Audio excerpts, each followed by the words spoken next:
బులెటిన్లో మరో breaking news చూస్తున్నాం. జగిత్యాల జిల్లాలోని ధర్మపురి నియోజకవర్గం ఈవీఎంల స్ట్రాంగ్ రూమ్ ను అధికారులు ఎట్టకేలకు తెరిచారు.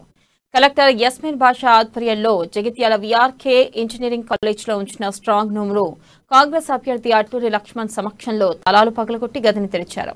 అందులోని పత్రాలు, సీసీ ఫుటేజ్ ని పరిశీలించారు. వాటిని స్వాధీనం చేసుకుని ఈ నెల 26న హైకోర్టుకు అధికారులు సమర్పించనున్నారు.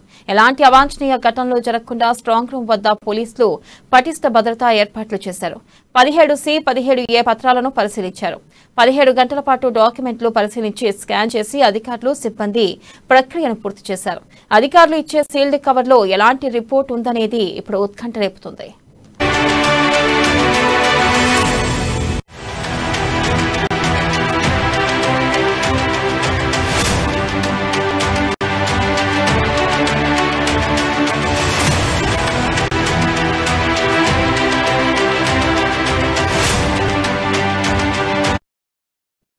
బ్రేకింగ్ న్యూస్ చూస్తున్నాం. జగిత్యాల జిల్లాలోని ధర్మపురి నియోజకవర్గం ఈవీఎంల స్ట్రాంగ్ రూమ్ ను అధికారులు ఎట్టకేలకు తెరిచారు. కలెక్టర్ యస్మిన్ బాషా ఆధ్వర్యంలో జగిత్యాల వీఆర్కే ఇంజనీరింగ్ కాలేజ్లో ఉంచిన స్ట్రాంగ్ రూమ్ ను కాంగ్రెస్ అభ్యర్థి అట్లూరి లక్ష్మణ్ సమక్షంలో తాళాలు పగలగొట్టి గదిని తెరిచారు. అందులోని పత్రాలు, సీసీ ఫుటేజ్ ని పరిశీలించారు. వాటిని స్వాధీనం చేసుకుని ఈ నెల 26న హైకోర్టుకు అధికారులు సమర్పించనున్నారు. ఎలాంటి అవాంఛనీయ ఘటనలు జరగకుండా స్ట్రాంగ్ రూమ్ వద్ద పోలీసులు పటిష్ట భద్రతా ఏర్పాట్లు చేశారు. 17C, 17A పత్రాలను పరిశీలించారు.